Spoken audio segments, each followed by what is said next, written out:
Hello hello hello, आवाज आ रही है? बढ़िया है। ऐसा अंधेरा क्यों लग रहा है क्लास में?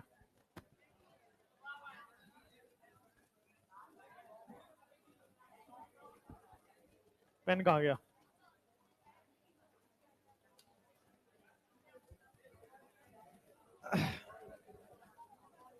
किसका फोटो है? विराट कोहली का है? तुम विराट कोहली का फैन हो? बढ़िया यार, लड़कियां भी क्रिकेटर की फैन है, अच्छी बात है। ऐसा भी हो सकता है कि ए शांत रहो, शांत।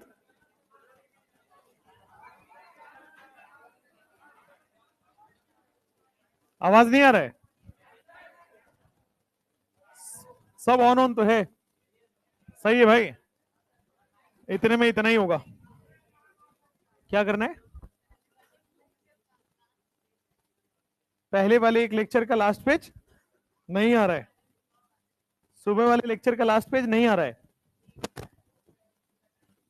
अच्छा, वो तो ऐप पे आ जाएगा। अभी नोट्स नहीं खुल रहा है। ये सब के लिए वो वाला एक खोपचे वाला रूम बनाया गया है उधर। हमसे पूछना है, केवल केवल सब्जेक्ट का डाउट पूछना है हमसे।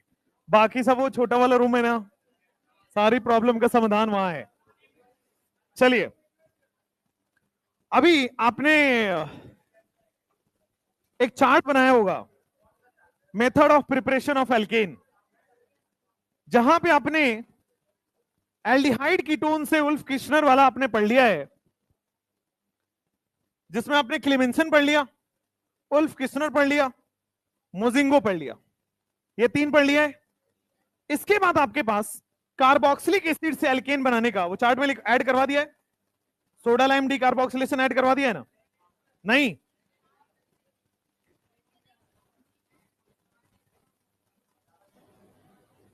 लिखो भाई हेडिंग में, method of preparation MOP alkane का। मेथड ऑफ प्रिपरेशन एल्केन का हमने कंप्लीट कर लिया है अनसैचुरेटेड हाइड्रोकार्बन से, जिस प्रोसेस का नाम क्या था? Catalytic hydrogenation. एल्काइल हैलाइड से एल्केन बनाने के लिए Wurtz reaction, Fittig reaction, Wurtz Fittig, Ullmann, Frankland, Corey House, red phosphorus HI और रिड्यूसिंग एजेंट, ये बढ़ाया था। एल्काइल हैलाइड के बाद हमने फिर एल्कोहल से देखा था, एल्कोहल से रेड फास्फोरस एचआई से हो जाएगा। उसके बाद एल्डिहाइड और कीटोन से देखा था, तो तीन रिएक्शन अपन ने देख लिया था। एक आपने देखा था उल्फ किस्नर, क्लेमेंशन और मोजिंगो। आज जो हमें देखना है वो है कार्बोक्सिलिक एसिड से। कार्बोक्सिलिक एसिड से आप एल्केन बनाना सीखोगे। तो आज का हमारा ये वाला पार्ट है। इसके बाद the most important part is Grignard. सबसे इंपॉर्टेंट पार्ट आपका ग्रिग्नार्ड का है। और आठवां अपने स्पेशल रिएक्शन अगर आपको याद हो तो, अरे ठीक है, नंबरिंग सही कर लेना। तो आपके पास special reaction red phosphorus HI तो दो तीन बार आपको पढ़ा ही दिया है, टेबल वेबल बनवा के भी पढ़ा दिया है। तो आपको मेन आपको ये दोनों अब पढ़ना है। अगर आप अच्छे बच्चों की तरह, सभ्य बच्चों की तरह पढ़ेंगे तो आज ही खत्म होगा दोनों। ये 2.5 घंटे का टॉपिक है ओनली, और ये 1 घंटे का टॉपिक है ओनली। तो आज ही कर देंगे, अगर कर लें आज? सही बताओ।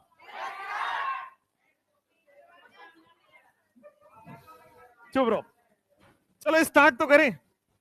कार्बोक्सिलिक एसिड से एल्केन बनाने का प्रोसेस स्टार्ट करते हैं। कार्बोक्सिलिक एसिड से जब आप एल्केन बनाओगे शांत, ये दोनों इंपॉर्टेंट रिएक्शन है। कार्बोक्सिलिक एसिड से एल्केन बनाने के लिए अपने प्रीवियस ईयर में बहुत सारे क्वेश्चन मिल जाएंगे, सोडा लाइम डीकार्बोक्सिलेशन के। और दूसरा प्रोसेस आपके पास होता है कॉल्बे इलेक्ट्रोलाइसिस। तो दो प्रोसेस है, दोनों से आपके पास एल्काइल हैलाइड से एल्केन बनाया जाता है, सॉरी कार्बोक्सिलिक एसिड से एल्केन बनाया जाता है। और दुनिया में दो ही मेथड है जिससे कार्बोक्सिलिक एसिड से आप एल्केन बना पाएंगे, वही दोनों है, कॉल्बे और सोडा लाइम। इसमें सोडा लाइम से भी क्वेश्चंस उतने ही फ्रीक्वेंट आते हैं और कॉल्बो से भी क्वेश्चन उतने ही फ्रीक्वेंट आते हैं। ठीक है, ये दो जगह आपको रिएक्शन देखने को मिलेगा, यहां पे और कार्बोक्सिलिक एसिड में। तो सबसे पहले हेडिंग डालेंगे soda lime decarboxylation. Soda lime decarboxylation. Soda क्या होता है आपसे बेहतर कौन जान सकता है ना? सोडा जो होता है 9th क्लास में आपने पढ़ा होगा, शांत। सोडा जो है 9th क्लास में आपको पढ़ाया जाता है कास्टिक सोडा के नाम से। इस कास्टिक सोडा क्या होता है बेटा? Caustic soda. बेटा इसको कास्टिक सोडा बोलते हैं, कॉस्टिक सोडा नहीं होता ये। और एक क्विक लाइम के नाम से पढ़ाया जाता होगा आपके। क्विक लाइम जो होता है वो होता है CaO। अब आप बड़े हो गए हो तो शॉर्टकट का ध्यान रखिए, पूरा कास्टिक सोडा और क्विक लाइम आप नहीं पढ़ोगे, सोडा और लाइम। तो सोडा से आपको समझना है NaOH और लाइम से समझना है आपको CaO।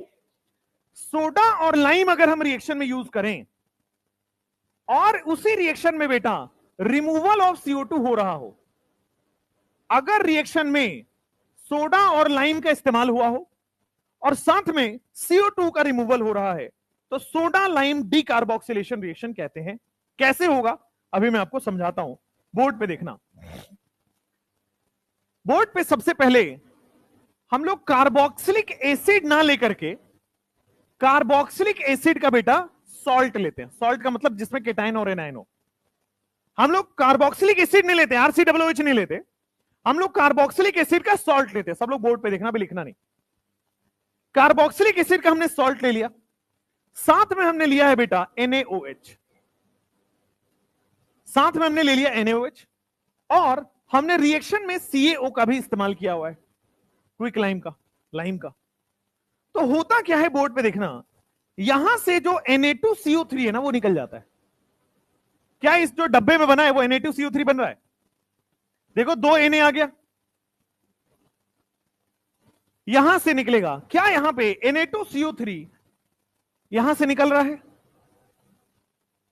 देखो 2 सोडियम है, 1 कार्बन है और 3 ऑक्सीजन है। क्या ये Na2CO3 फॉर्म कर रहा है? और देखो तो Na2CO3 निकल जाएगा, बन जाएगा मतलब, और RH बन जाएगा। तो हुआ कैसे, बोर्ड पे देखना हुआ कैसे। सब Na2CO3 हुआ कैसे, अभी बोर्ड पे ही नजरें रखना। इसकी मैकेनिज्म सिलेबस में है और देखना है मैकेनिज्म कैसे होगा। सबसे पहले RC डबल बॉन्ड OH है, मान लो कार्बोक्सिलिक एसिड है, इसकी रिएक्शन हम सोडियम मेटल से करा देते हैं। मेटल क्या होता है? Basic. All metals are basic in nature, क्योंकि इलेक्ट्रॉन देता है और देने वाले बेसिक नेचर के होते हैं। और देखो ये एसिडिक हाइड्रोजन है क्या? ये बेस है और ये क्या है? एसिड। तो क्या आपके पास एसिड बेस रिएक्शन हो जाएगा? तो वहां से बेस जो है एसिडिक हाइड्रोजन को चुरा लिया, क्योंकि बेस क्या होता है? H+ को इलेक्ट्रॉन देने वाले को बेस कहते हैं और किसी को भी इलेक्ट्रॉन देने वाले को न्यूक्लियोफाइल कहते हैं, पढ़ाया था।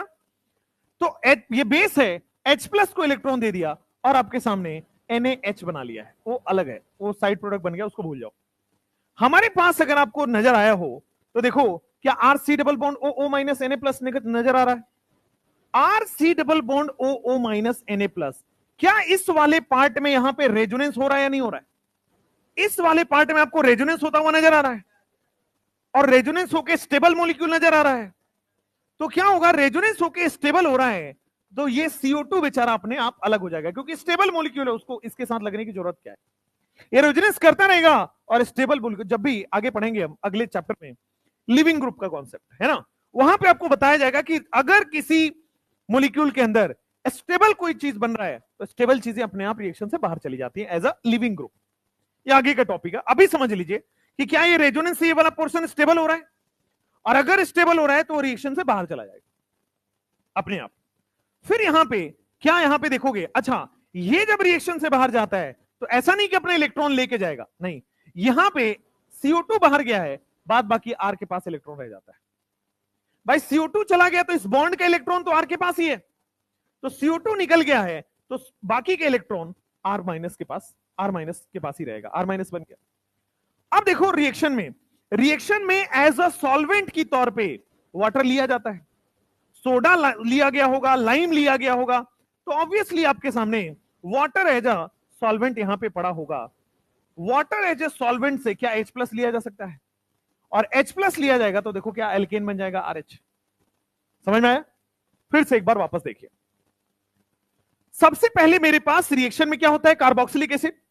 तो हमें स्टेप नंबर 1 में बेस से रिएक्शन करा के कार्बोक्सिलिक एसिड का सॉल्ट बनाना है। तो मैं अभी मेन चीजें लिखूंगा, साइड प्रोडक्ट कोई नहीं पूछता, कोई नहीं दे, ध्यान देना आपको।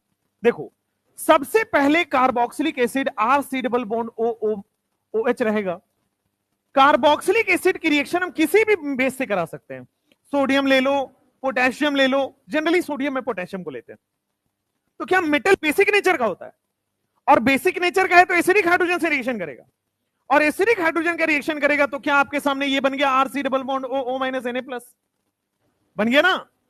या फिर और क्या बना सकते हो, अगर पोटेशियम लिया होगा तो RC double bond O minus K+, क्या ये बनाया होगा RC double bond O minus Na+, या फिर RC double bond O minus K+। अगर आप सोडियम लेते हो ये बनेगा, पोटेशियम लेते हो वो बनेगा, कोई भी बना सकते हो। आपका तो मेन मुद्दा यहां पे है RC double bond O minus Na+ मान लो हमने लिया है, क्या इस वाले पार्ट में रेजोनेंस से स्टेबल हो रहा है? अगर रेजोनेंस से स्टेबल हो रहा है तो रिएक्शन में मॉलिक्यूल बाहर निकल जाता है, जो स्टेबल मॉलिक्यूल है वो बाहर निकल जाता है। तो स्टेबल मॉलिक्यूल बेटा बाहर निकल जाएगा CO2, और R के पास क्या बना बेटा, R माइनस बन गया, क्योंकि CO2 निकला है तो सारे इलेक्ट्रॉन यहीं पे छोड़ के गया है, इस बॉन्ड के इलेक्ट्रॉन भी यहां पे छोड़ के गया है।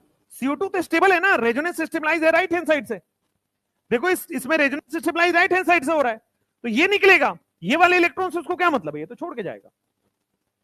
तो R माइनस Na+ के साथ अपना स्टेबल है अभी तक, Na+ रिएक्शन में है, ये CO2 निकल गया क्योंकि ये रेजोनेंस स्टेबलाइज है, R माइनस बन गया। R माइनस रिएक्शन में पानी लिया जाता है एज ए सॉल्वेंट, हर रिएक्शन में लिया जाता है, जब तक ड्राई ना बोला जाए वाटर एज ए सॉल्वेंट हर रिएक्शन में प्रेजेंट होता है, हर ऑर्गेनिक रिएक्शन का पार्ट होता है। तो क्या इस माइनस को प्लस मिल जाए तो एल्केन बन जाएगा, तो H+ दिख रहा है, H+ आपके पास RH बन जाएगा एल्केन। अब देखो बाकी NaOH बन जाएगा आपके पास, फाइनल में Na+ है, OH माइनस का NaOH बना लेगा। ये जो बना है ये हमारा मेन प्रोडक्ट है एल्केन। कैसे होता है, आपको प्रोडक्ट कैसे पूछा जाएगा या क्या पूछा जाएगा, बोर्ड पे ध्यान से देखिए। आपके पास ये जो NaOH वाला H है ना, वो सीधा सीधा कंबाइन करना है। फिर से बोर्ड पे देखिएगा, सोडा लाइम डीकार्बोक्सिलेशन में CO2 रिलीज होता है, वो NaOH के साथ रिएक्शन करके Na2CO3 बना लेता है। ये जो CO2 रिलीज हुआ ना, और यहां पे देखो NaOH रिलीज हुआ, ये दोनों आपस में कंबाइन होके बेटा Na2CO3 फाइनल प्रोडक्ट ये बनता है, सोडियम कार्बोनेट। सेकेंड स्टेप में CO2 रिलीज हुआ है, थर्ड स्टेप में NaOH रिलीज हुआ है, ये दोनों आपस में कंबाइन होंगे Na2CO3 बना लेगा। इसलिए फाइनली आपके पास क्या लिखा जाता है, Na2CO3, अलग अलग नहीं लिखते NaOH और CO2, क्योंकि दोनों कंबाइन होके फाइनल प्रोडक्ट Na2CO3 बनाता है। ये H लगता है, ये कौन सा H लगता है ये ध्यान रखना है। ये जो H लग रहा है ये वाटर से आ रहा है, और वाटर कैसे बना होगा ध्यान दीजिएगा, क्या यहां से NaOH इसका H+ चुराया होगा, तो क्या उससे बना होगा वाटर। तो ये ध्यान रखिए सिंपली कि ये जो H है NaOH वाला वही जाके ऐड हो जाए। सिंपली याद रखेंगे इसमें कि सोडा लाइम डीकार्बोक्सिलेशन में जो H है, this H comes from NaOH। अगर मान लो मैं रिएक्शन में NaOH ना लेके NaOD ले लूं तो क्या R के साथ D लग जाएगा, NaOT ले लूं तो क्या R के साथ T लग जाएगा। तो बस आपको ये याद रखना है, मैकेनिज्म कोई नहीं पूछेगा, समझने के लिए अच्छा है, एनसीईआरटी में दिया हुआ, बट कोई भी मैकेनिज्म के स्टेप्स नहीं पूछ रहा। आपसे ये पूछा जाएगा कि यहां पे NaOH लेने पे क्या प्रोडक्ट बन रहा है, NaOD लेने पे क्या बन रहा है, NaOT ले लूं तो क्या बनेगा। तो this H comes from NaOH, इतने से आपके पास सारा सॉल्यूशन आ जाएगा, है ना, ये मेन है आपके पास। और जो प्रीवियस ईयर में जितने भी सवाल हैं, सबसे डिफिकल्ट सवाल जो माना जाता है वो यही है कि NaOH के बजाय NaOD कर दिया उसने। लोगों को मैकेनिज्म पता होता है बट उसको ये नहीं पता आंसर कैसे लिखना है। आपको मेन आंसर आना चाहिए कि ये जो H जोड़ रहे हो ये NaOH का H है, वो रिएक्शन में दिख भी रहा है। देखो ये सोडियम सॉल्ट है, क्या ये Na2CO3 बना लिया, तो ये R किससे कंबाइन होगा, इसके H से, RH बन गया, Na2CO3 बन गया रिमेनिंग प्रोडक्ट। तो ये जो H जुड़ रहा है ये सबसे इंपॉर्टेंट है। अच्छा दूसरा इंपॉर्टेंट ये पहला पॉइंट है। दूसरा पॉइंट, इसमें इंटरमीडिएट कौन सा बना है, कार्बोकेटाइन बना है, कार्बोनाइन बना है, फ्री रेडिकल बना है।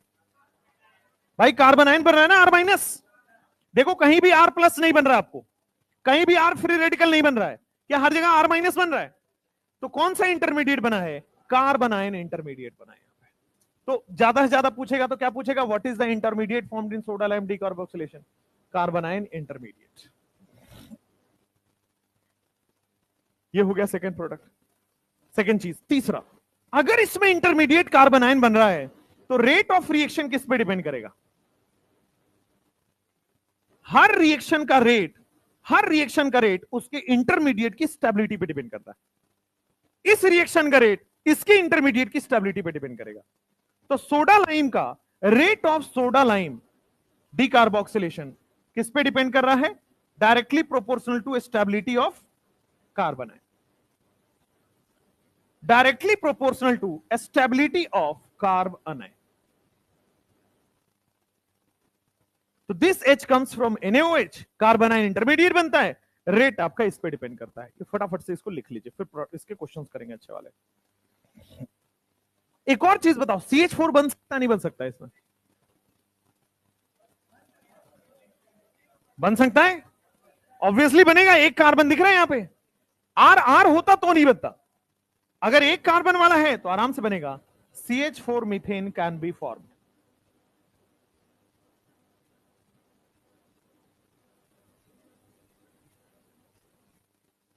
CH4 methane can be formed. हो गया?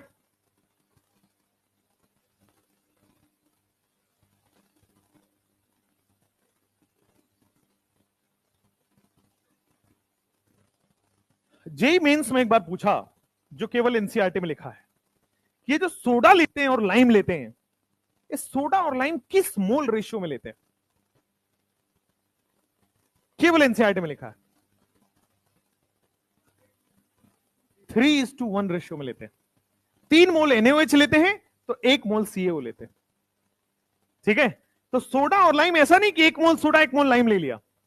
तो चौथा और पांचवा इंपॉर्टेंट पॉइंट जो थ्योरी में यहां से पूछा जा सकता है कि 3:1 मोल रेशियो में हम लेते हैं। Mole ratio of soda and lime is taken. 3 mole soda और 1 मोल लाइम लिया जाता है रिएक्शन। 3:1 मोल रेशियो आया कैसे था? मतलब 3:1 कैसे आया? अच्छा, प्रूफ उसका वो नहीं है सिलेबस में। नहीं बेटा, एनसीईआरटी की लाइन ही याद करनी है।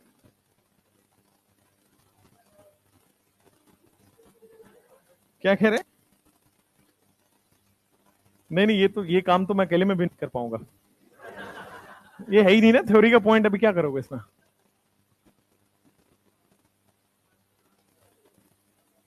हाँ, सुधांशु सर के पास जाओ,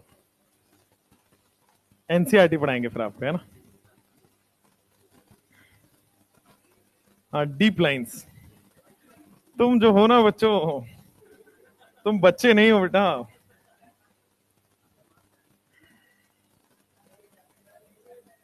हम लोग एक टीचर हुआ करते, तुम बच्चे थोड़ी हो। मौका मिले तो तुम बाप बन जाओगे अभी।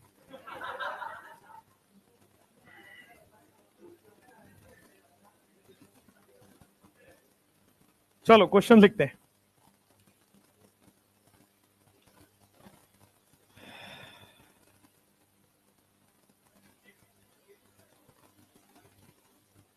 आज तक नहीं आया नीट में, एक सवाल मैकेनिज्म से नहीं आया। छोड़ने ने कुछ नहीं होता। मतलब आपको ये पूछेगा, ये मैकेनिज्म से ही तो निकला है, ये याद है तो बस सब हो जाएगा। स्टेप्स कोई नहीं पूछते कि ये लिख के बताइए, या फिर बीच का कोई प्रोडक्ट, ये सब कोई नहीं पूछेगा। मैकेनिज्म, इसीलिए मैं थ्योरी लिखवा देता हूं, क्योंकि वो पूछेगा। हाँ,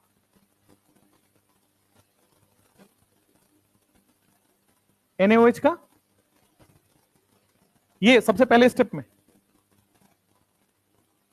Na लिखा है, NaOH से आया है, वो KOH होगा, NaOH होगा।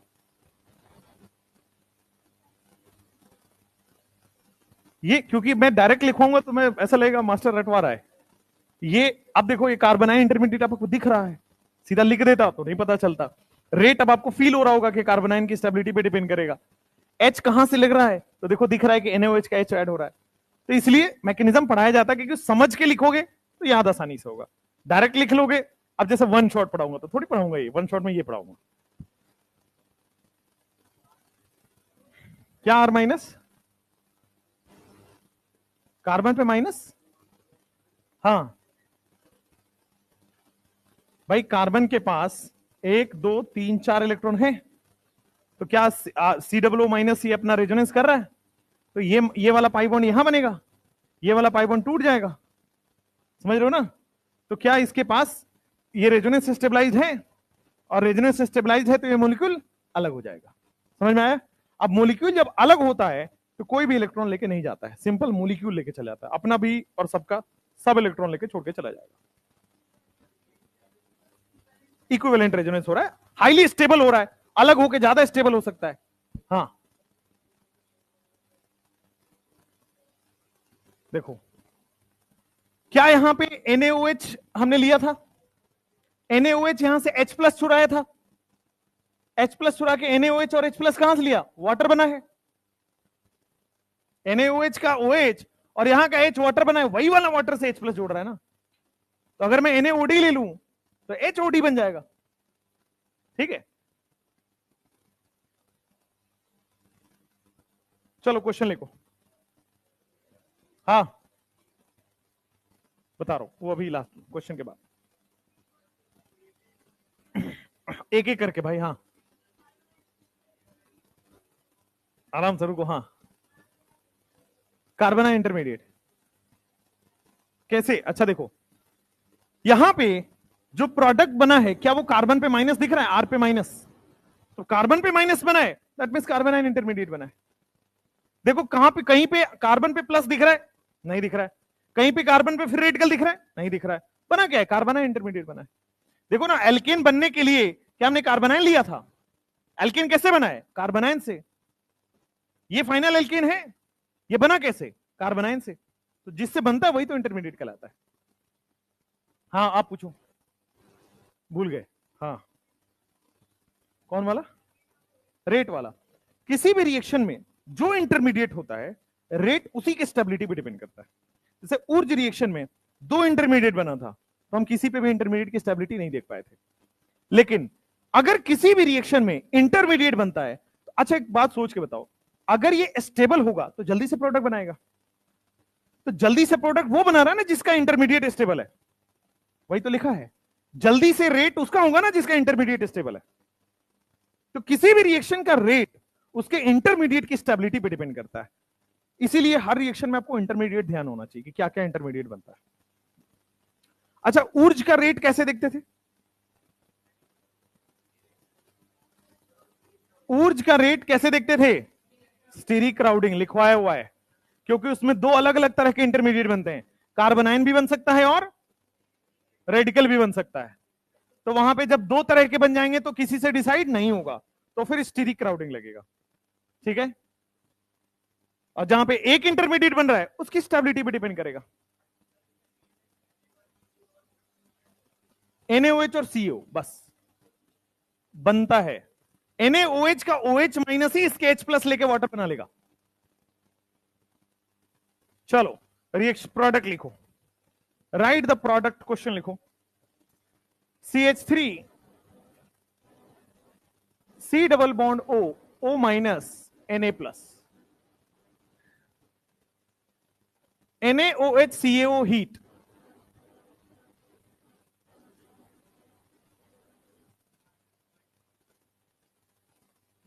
प्रोडक्ट लिखना है इन सब में, CH3 CH2 C double bond O minus K plus, बेटा ये ओके नहीं लिखा है, O माइनस K प्लस लिखा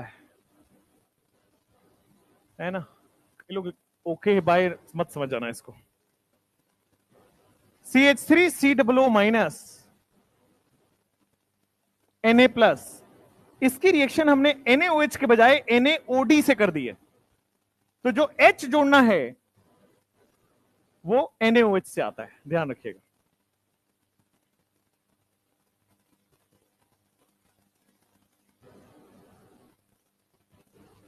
C डबल O Na यानी कि C double O minus Na plus यहां पे Cl लगा लो।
भाई तुम्हें क्या टीबी उबी हो गया क्या? कहां से जा रहे हैं सब गधे?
सोडा लाइम डी कार्बोक्सिलेशन में इतना आपको आइडिया लगा कि CO2 निकल रहा है। तो प्रोडक्ट में जो प्रोडक्ट बनेगा, क्या उसमें एक कार्बन कम आएगा? क्योंकि CO2 निकल जा रहा है, एक कार्बन निकल जा रहा है, तो product has one carbon less. इसी को बोलते बेटा स्टेप डाउन रिएक्शन। अगर प्रोडक्ट में एक कार्बन कम बन रहा है तो क्या प्रोडक्ट में कार्बन घट गया? तो this is known as step down reaction. This is known as step down, क्योंकि product has one carbon less than reaction. Step down reaction, या फिर अगर जेई मेंस क्वेश्चन सॉल्व करोगे तो वहां पे लिखा जाता है डिग्रेडेशन रिएक्शन। डिग्रेड हो रहा है, कम हो रहा है, डिग्रेडेशन रिएक्शन। ठीक है, because product has one carbon less then reactant. Product के पास बेटा एक कार्बन कम होता है रिएक्टेंट के कंपैरिजन में। क्यों एक कार्बन कम होता है? Because CO2 is released. CO2 release हो गया। NO2 CO3 में CO2 कहां है? कितना सही क्वेश्चन है बेटे। ये दोनों मिलके ही Na2CO3 बने हैं। NaOH और CO2 मिलके ही Na2CO3 बना है। इसको तोड़ोगे तो वापस CO2 दिख जाएगा। और एक कार्बन जो कम हुआ है वो कार्बोक्सिलिक एसिड वाला ही कार्बन ही गया है। तो कार्बोक्सिलिक एसिड का कार्बन कम हो गया, step down reaction, CO2 release हो जा रहा है। इसी को बेटा डिग्रेडेशन रिएक्शन कहते हैं। कई जगह आपको किताबों में, अगर आप थोड़ी जेडी ली वगैरह गलती से देख लेते हैं, आंखों की नजर से ऐसे निकाल लेते हैं, जेडी ली या फिर निरंजन भक्ता, ये सब की किताब जब आप पढ़ोगे ये सब नहीं सुने हो तुम लोग क्या वो पढ़े हो, एक आता है ना चंपक, है ना, एक और आता है वो,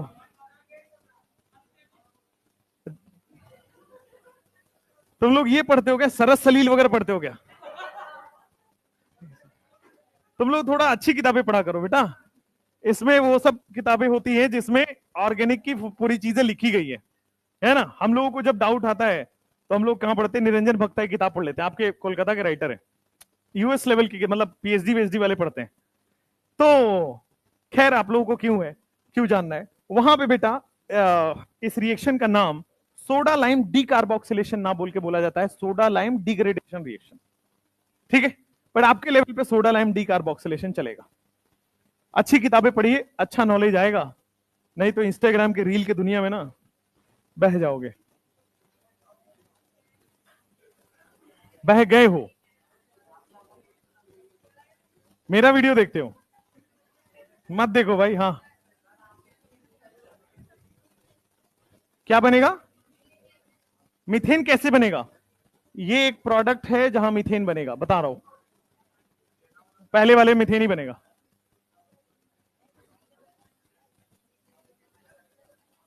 तो H2 बनेगा, ये देखो वही क्वेश्चन है वो जो आप पूछ रहे हो वही है ना, बनाऊंगा अभी। 1 और 3 सेम है। NaOH और NaOD शायद अलग अलग होता है।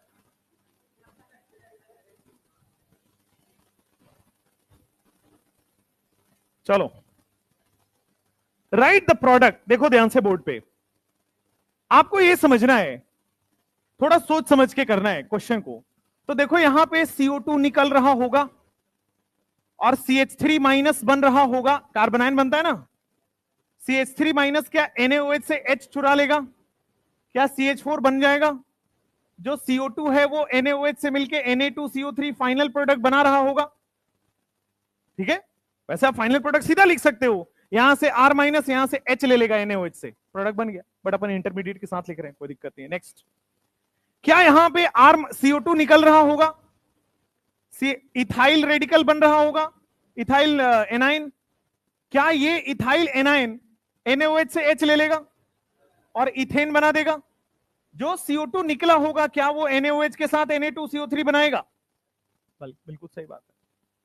नेक्स्ट, यहां पे आइए, क्या इस बार R माइनस सबसे पहले कार्बन आयन बनता है, CO2 निकल रहा होगा, ये जो H ये है क्या ये NaOH से H लेता है, इस बार NaD है, तो क्या इस बार CH3D बन जाएगा, प्लस जो CO2 रिलीज हुआ वो Na2CO3 बनाया, बढ़िया हो गया। नेक्स्ट,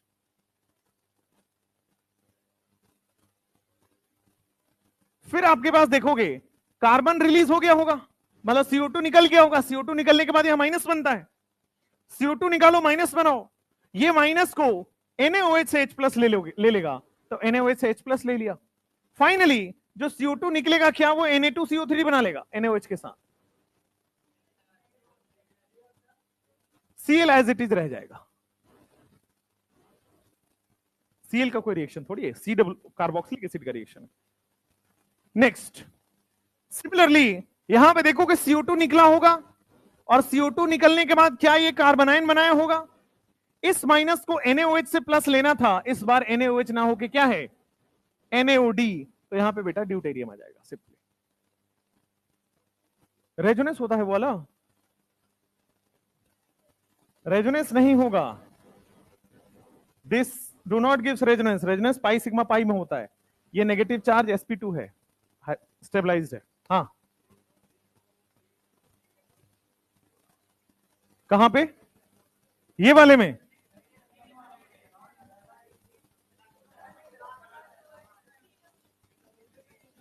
क्वेश्चन नंबर बोलो, अरे ऊपर से बोल दो भाई, नीचे से क्यों बोलना है।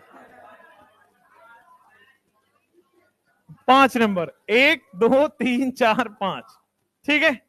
अभी मैं CaO का जब यूजेस बताऊंगा ना, तो वहां पे बता दूंगा कि ये कहां जा रहा है के साथ, ठीक है। अभी के लिए बस प्रोडक्ट बनाना सीखिए। अब देखो यहां पे CO2 निकला होगा और CO2 निकलने के बाद कार्बन आयन बना होगा, CO2 निकल गया, कार्बन आयन बन गया, जो और NaOH से आपको ये देना है तो क्या NaOD बन जाएगा? किसी को ऐसा फील नहीं आ रहा कि ये एल्कीन बनना चाहिए? 3 डिग्री है भाई, बनना चाहिए? सर फोड़ लीजिएगा अपना जाके इस दीवार में। 3 डिग्री अल्काइल हैलाइड होता है, ये कार्बोक्सिलिक एसिड है 3 डिग्री, वो थोड़ी देगा। समझ में आया? तो सुई की जगह तलवार मत लगाइए।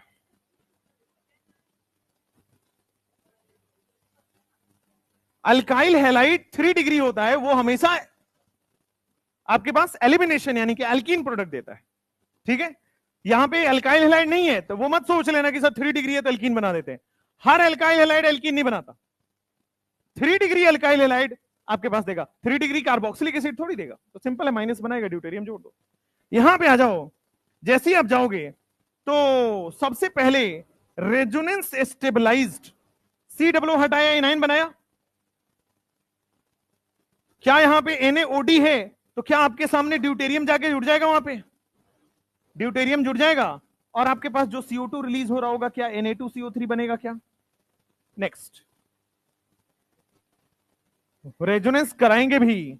मान लो रेजोनेंस करा रहे हो तो रेजोनेंस कराने के बाद क्या ये वाले के साथ रेजोनेंस कराने के बाद आपके पास माइनस यहां आ जाएगा, और माइनस कराने के बाद आपके पास क्या यहां पे ड्यूटेरियम जोड़ दो, खत्म कहानी। स्टेबल कैसे देखोगे? इंटरमीडिएट की स्टेबिलिटी से। स्टेबल प्रोडक्ट की स्टेबिलिटी नहीं देखते, इंटरमीडिएट जहां स्टेबल होगा वो प्रोडक्ट स्टेबल बनाएगा। अब देख लो, ये है रेजोनेंस, यहां भी है रेजोनेंस, यहां भी है, ये 2 डिग्री है, ये 1 डिग्री है, 1 डिग्री एनायन स्टेबल होगा सेकंड वाला। तो 1 डिग्री एनायन स्टेबल है तो ये वाला प्रोडक्ट आपके पास लिख दो मेजर। जिसका इंटरमीडिएट स्टेबल है वो मेजर प्रोडक्ट देगा, जिनका इंटरमीडिएट अनस्टेबल है वो माइनर प्रोडक्ट होगा। बिल्कुल सही बात है। कौन सा वाला? फर्स्ट वाले में इंडक्टिव। हाँ, ये प्लस आई लगा रहा है।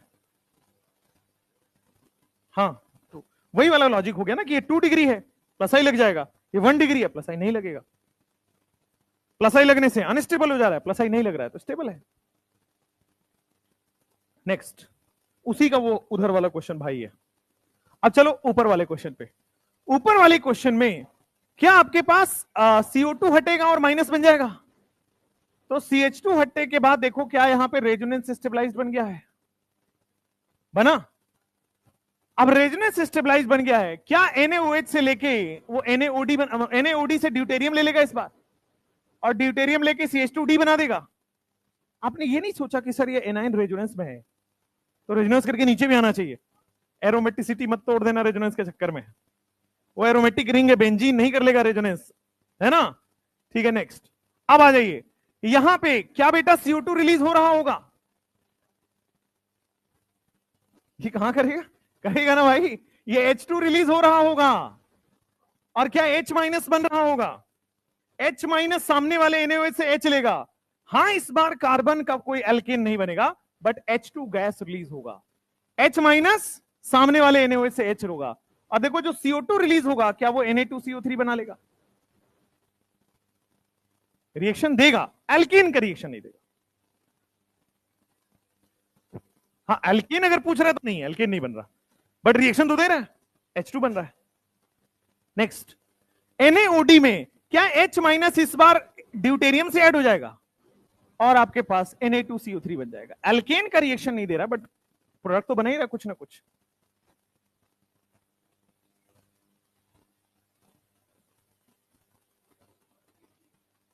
क्या? हाँ, बस हीट है उसमें, उसके लिए जगह छोड़ा है, नोट लिखेंगे अभी। अगर एक ही कार्बन पे 2 कार्बोक्सिलिक एसिड दिख जाए, अब जरा बोर्ड पे ध्यान से देखना, क्या कोई भी CO2 आप हटा सकते हो? दोनों सेम है, कोई भी CO2 आप हटा सकते हो।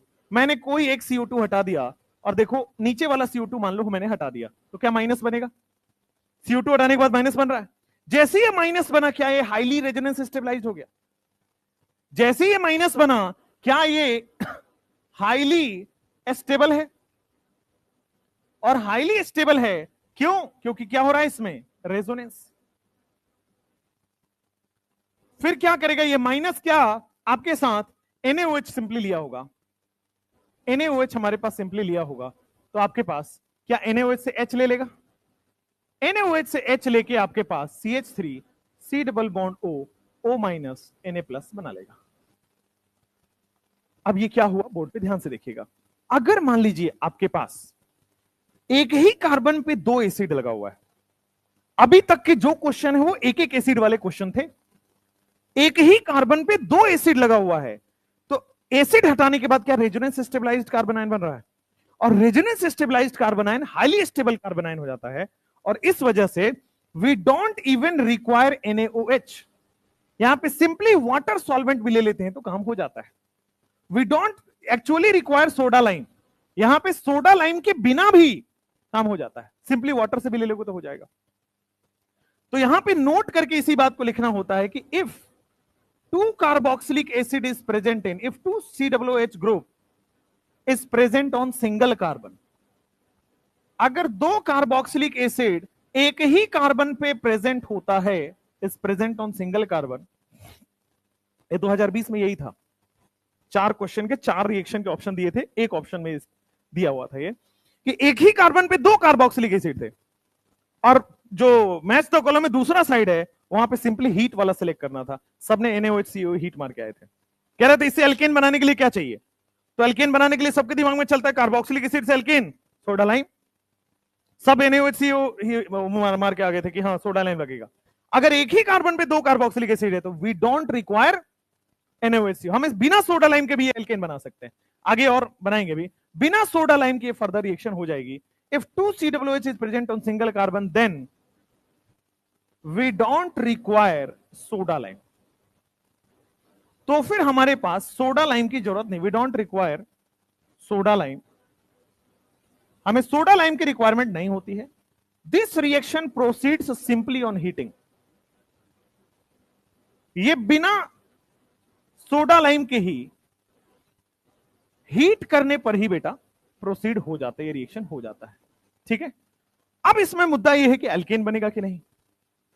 अब इसमें मुद्दा यह है एल्केन बनेगा कि नहीं। एल्केन बनेगा, लेकिन पहले स्टेप में नहीं, दूसरे स्टेप में। पहली बार तो आपके पास कार्बोक्सिलिक एसिड बना, अब आप जब NaOH हीट डालते हो, now when you put NaOH plus CaO and heat, अब क्या बनेगा फिर फाइनली CH4 प्लस Na2CO3। तो अगर एक ही कार्बन पे 2 कार्बोक्सिलिक एसिड आए तो सिंपली आपको क्या करना है, हीट करके मोनोकार्बोक्सिलिक एसिड बन जाएगा, और मोनोकार्बोक्सिलिक एसिड को आपको पता हुआ है NaOH हीट डालो, आंसर आ जाएगा।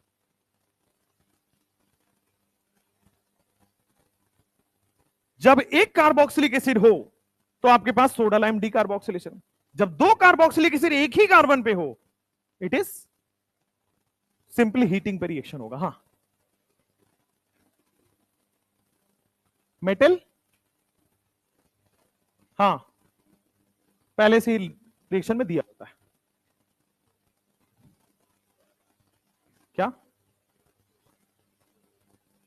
क्योंकि रेजोनेंस हाईली स्टेबल बन रहा है, अपने आप होगा, इसमें रिएजेंट डालने की जरूरत नहीं है। अगर प्रोडक्ट स्टेबल बन रहा है तो अपने आप रिएक्शन होगा, खींचा चला आएगा इसकी तरफ। हाँ हाँ हाँ, लिखा है ना, उसके लिए तो चाहिए। क्या डालेंगे तो उसमें सिंपली हीट से कैसे रिएक्शन, ये तो मोनोकार्बोक्सिलिक है, उसमें रिएक्शन नहीं होगा। मोनोकार्बोक्सिलिक में तो आपको सोडा लाइम चाहिए ही चाहिए, लेकिन अगर एक ही कार्बन पे 2 कार्बोक्सिलिक आ गया देन सिंपली हीट से काम चल जाएगा। सिंपली हीट से क्यों काम चल रहा है, क्योंकि जो आगे प्रोडक्ट बन रहा है वो हाईली रेजोनेंस स्टेबलाइज है।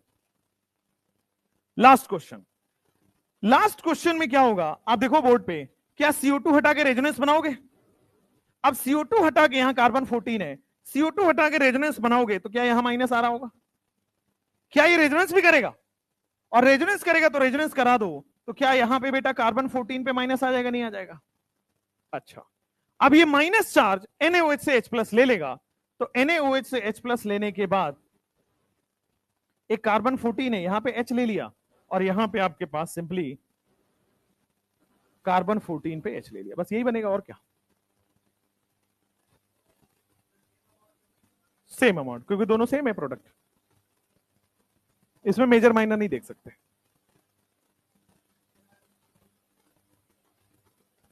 मेजर का मतलब होता है, एक्चुअल मतलब ये होता है जब कोई रिएक्शन कराते हैं एक प्रोडक्ट होता है बहुत ज्यादा अमाउंट बनता है, ठीक है, और एक प्रोडक्ट होता है बहुत कम अमाउंट, माइनर, थोड़ा थोड़ा बना है ना, हल्का फुल्का ये बनता है, ज्यादा अमाउंट बनता है। अच्छा, ज्यादा वो क्यों बना? क्योंकि उसका इंटरमीडिएट स्टेबल है। लास्ट वाला देखो, लास्ट वाले में सबसे पहले देखो CO2 हटेगा और एनायन बनाया, तो CO2 हटा के एनायन बना दिया। जैसे ही एनायन बनाया, पाई सिग्मा चार्ज रेजोनेंस दिख रहा है, तो देखो ये डबल बॉन्ड आगे शिफ्ट हो जाएगा और चार्ज यहां शिफ्ट हो जाएगा कार्बन 14 पे, बना दिया। अब एक बार इस माइनस को NaOH से H लेना है, एक बार इस माइनस को NaOH से H लेना है। जब इस माइनस को NaOH दोगे तो वो बन गया CH3, जब इस कार्बन 14 वाले माइनस को दोगे तो यहां पे CH3H बन जाएगा, और दोनों सेम है। हाँ, कौन सा वाला? उसके ऊपर वाला। अगर एक ही कार्बन पे, सिंगल कार्बन पे 2 कार्बोक्सिलिक एसिड आए तो हमें सोडा लाइन की जरूरत नहीं पड़ेगी रिएक्शन कराने के लिए, हमें सिंपली हीटिंग करना पड़ेगा। तो सिंपली हीट किए तो देखो मोनोकार्ब, CO2 हटा, CO2 हटा के माइनस बन गया, अब ये मोनोकार्बोक्सिलिक बन गया। जैसे ही मोनोकार्बोक्सिलिक बना, वी रिक्वायर सोडा लाइन।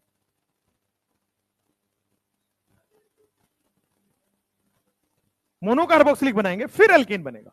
हाँ,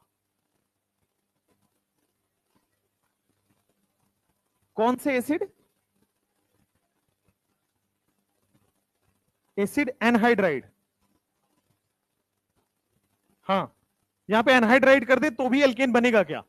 नहीं, it is the reaction only valid for carboxylic acid, और वो भी कार्बोक्सिलिक एसिड का सोडियम सॉल्ट या पोटेशियम सॉल्ट के लिए।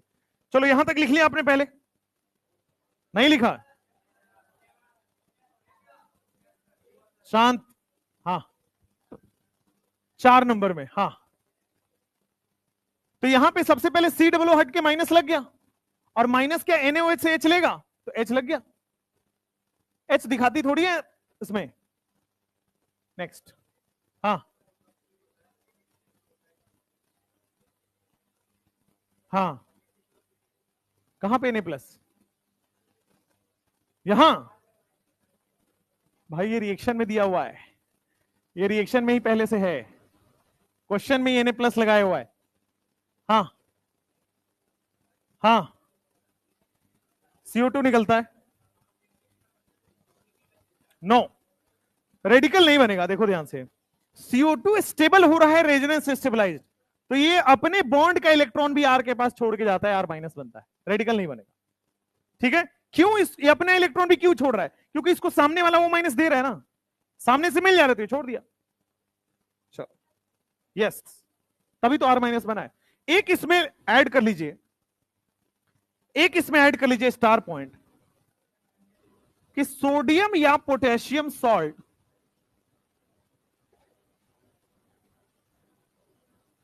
सोडियम या पोटेशियम सॉल्ट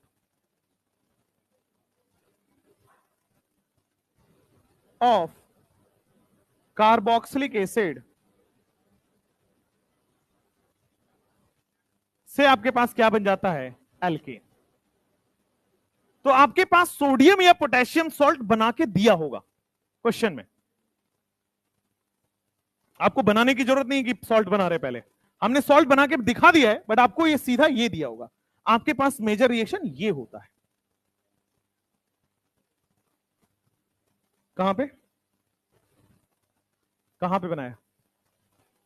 पहले से दिया हुआ है, सोडियम सॉल्ट पहले से बना के दिया हुआ है। हाँ हाँ, कहां से आया? वाटर दिया था ना, बाकी कहां से? OH बचेगा तो रिएक्शन में रहेगा, उतना क्यों सोचना है? हाँ, स्लाइड पीछे, जल्दी लिखो, एक इंपॉर्टेंट पॉइंट है इसमें। एक तो प्रोडक्ट लिखने का आ गया कि CO2 हटाना है, माइनस बनाना है, और उस माइनस को NaOH से H देना है। अब NaOD रहे तो D दे देना है, सिंपल। अब टाइप 2 क्वेश्चन ये पूछा जाता है, कंपेयर रेट ऑफ डीकार्बोक्सिलेशन। तो रेट ऑफ डीकार्बोक्सिलेशन किस पे डिपेंड करेगा? कार्बन आयन की स्टेबिलिटी पे। तो COO हटाओ, माइनस बनाओ, जिसका माइनस स्टेबल है उसका डीकार्बोक्सिलेशन ज्यादा होगा। तो जल्दी करो, हो गया, टाइम हो गया। हमारे साथ, हमारे हिसाब से जाओगे, हमारे हिसाब से ही जाओगे, समझे?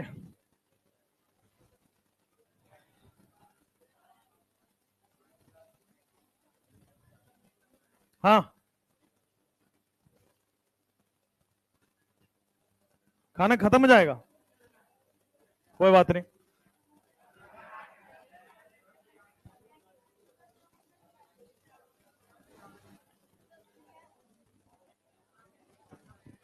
समोसे वाले को चिट्ठी भेजा है बेटा, बना के लेके आएगा वो अगले साल। हाँ चलो, compare rate of D carboxylation. मुंह बंद कर लो।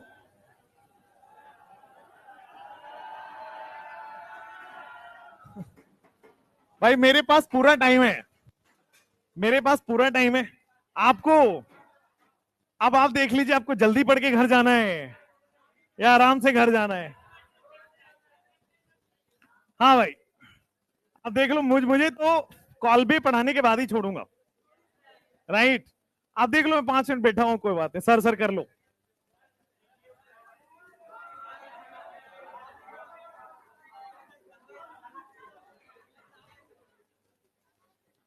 बेटा अगर मैंने किसी दिन पेयरिंग कर ली ना, फिर तुम्हारी ऐसी ऐसी जगह पेयरिंग होगी, तो ध्यान रखना। चलो, तुम्हें पता है ना, आरजी कर वाले में इसी से पकड़ा गया था वो, ब्लूटूथ पेयरिंग से। उसी की तैयारी चल रही है क्या तुम्हारी? यस सर यस सर कर रहे हो। चलो इधर हो गया ये ना, चलो कर क्या रहे थे फिर? देखो, आज कॉल भी पढ़ना ही है। फिजिक्स के मास्टर को बोला करो टाइम से छोड़ने के लिए। ऑर्गेनिक वाले मास्टर बड़े अच्छे हैं, है ना।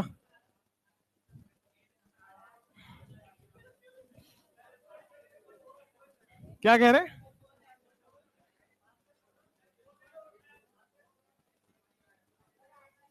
शांत, चलो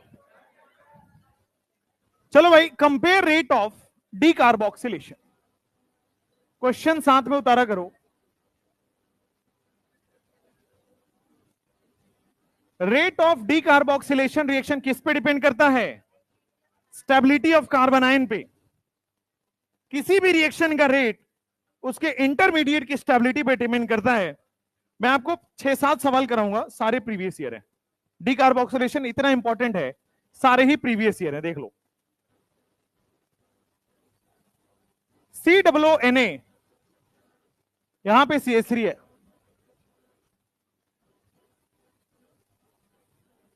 COO यहां पे Cl है, COO यहां पे CH3 है। Compare rate of D carboxylation आपको करना है क्वेश्चन नंबर 1 में। Second,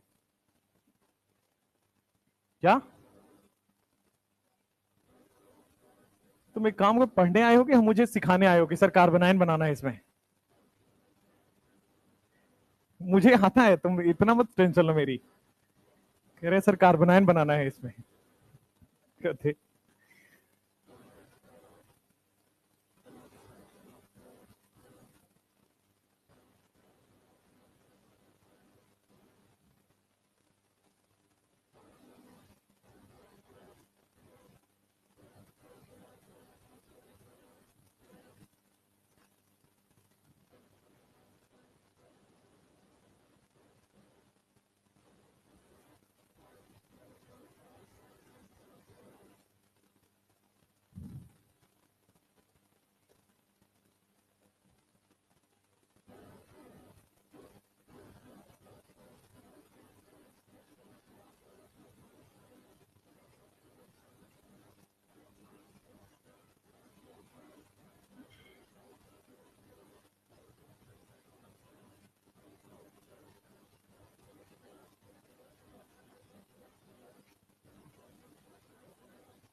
compare rate of decarboxylation reaction के 10 क्वेश्चन है। डीकार्बोक्सिलेशन में क्या करना होता है? CO2 हटा के माइनस बनाना है। हाँ, 4 नंबर। क्या दिक्कत है 4 नंबर में?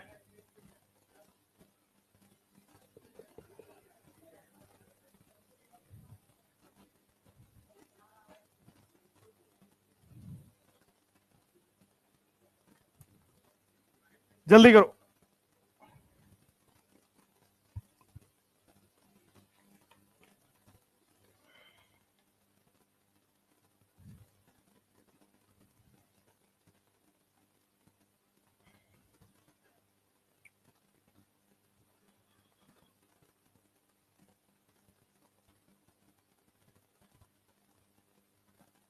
आजकल लड़के बहुत खुश लग रहे हैं, आज क्या दिक्कत है तुम्हारी? कल तुम्हारा दिन अच्छा गया है क्या? ज्यादा ही अच्छा गया है लग रहा है।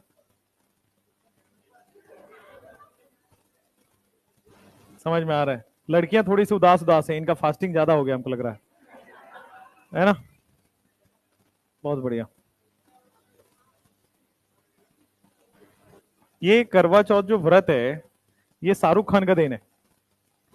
आज से 5 साल पहले, 10 साल पहले तुम जैसे बहुत जानते थे करवा चौथ के बारे में।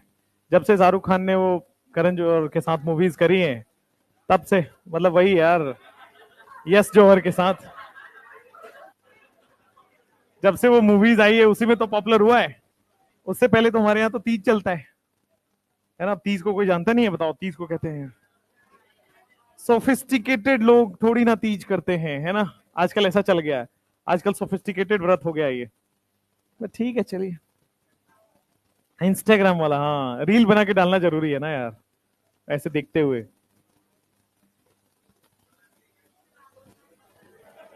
तो हम भी इंस्टाग्राम चलाते हैं भाई, हमें नहीं पता होगा? हम पूछ रहे लोग, हमको कैसे पता है बताओ? हम इंस्टाग्राम पे नहीं देखेंगे? हम क्या शाहरुख खान की मूवी नहीं देखते? हम भी देखते हैं।